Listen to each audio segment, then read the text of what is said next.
Who is Nelson Mandela? Not sure who that is? Well, don't worry, we are going to explain it all in this video. Nelson Mandela was a civil rights leader in South Africa. He worked against apartheid. Apartheid is a system where non-white citizens were separated and did not have equal rights. Nelson Mandela served much of his life in prison for protests, but then became a symbol for his people, and all across the globe. Later Mandela would then become President of South Africa. Nelson Mandela was born on July 18, 1918, in the village of Mvezo in South Africa.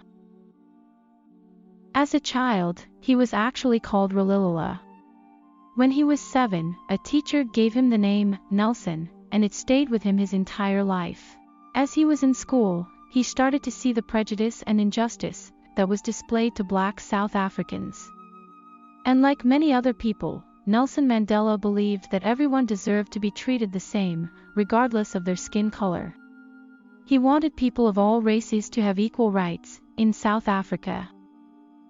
Mandela then joined the African National Congress, or the ANC, in 1942. He got involved and was critical in setting up its youth league. The African National Congress was created in 1912. Their goal was to bring together African people to fight for change and equal rights. Mandela later attended college at the College of Fort Hare and the University of Witwatersrand.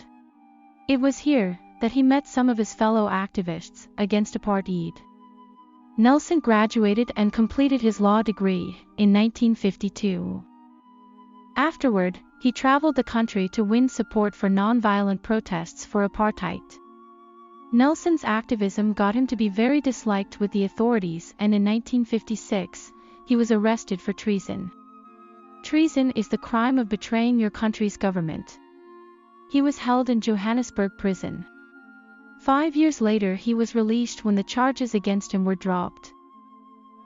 Next, in 1963, police raided a farm near Johannesburg, finding documents belonging to the secret army, as well as weapons.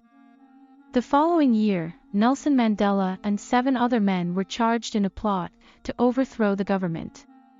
All of the men were given life sentences in prison. Nelson Mandela would spend the next 27 years of his life in jail. During his time behind bars, Nelson Mandela didn't stop speaking about what he believed in. He even rejected freedom twice, but rather chose to stand by his principles. Over the years, Nelson Mandela became a famous prisoner. Many around the world wanted to free Nelson Mandela.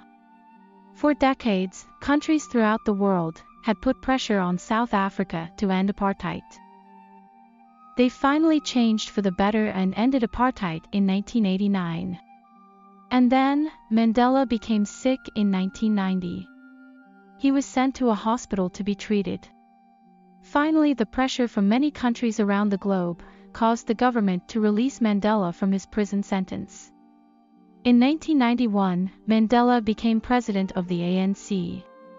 And he continued to work to introduce equal rights for everyone. And this work towards making South Africa a more peaceful place won Nelson Mandela a Nobel Peace Prize in 1993. In 1994, Nelson Mandela became president of South Africa when he won the election. And as the president of South Africa, he fixed the living standards and facilities of South Africa's black population. They had suffered for many years under apartheid. In 1999, Nelson Mandela retired as the President of South Africa. The same year he retired, he established the Nelson Mandela Foundation. And this organization works to this day to promote the principles of equality, freedom, and peace he believed in. Sadly, Nelson Mandela died in December 2013 from a lung infection. He was 95 years old. He had 6 children and 20 grandchildren. In 2009, on Nelson's birthday, which is July 18th, it was officially named Nelson Mandela Day. Now, every year on his birthday, July 18th, people around the world honor his life by helping their communities and making the world a better place. We hope you learned a lot about Nelson Mandela and what he did to spread awareness about equal rights to not only to South Africa, but to the world. Thanks so much for watching.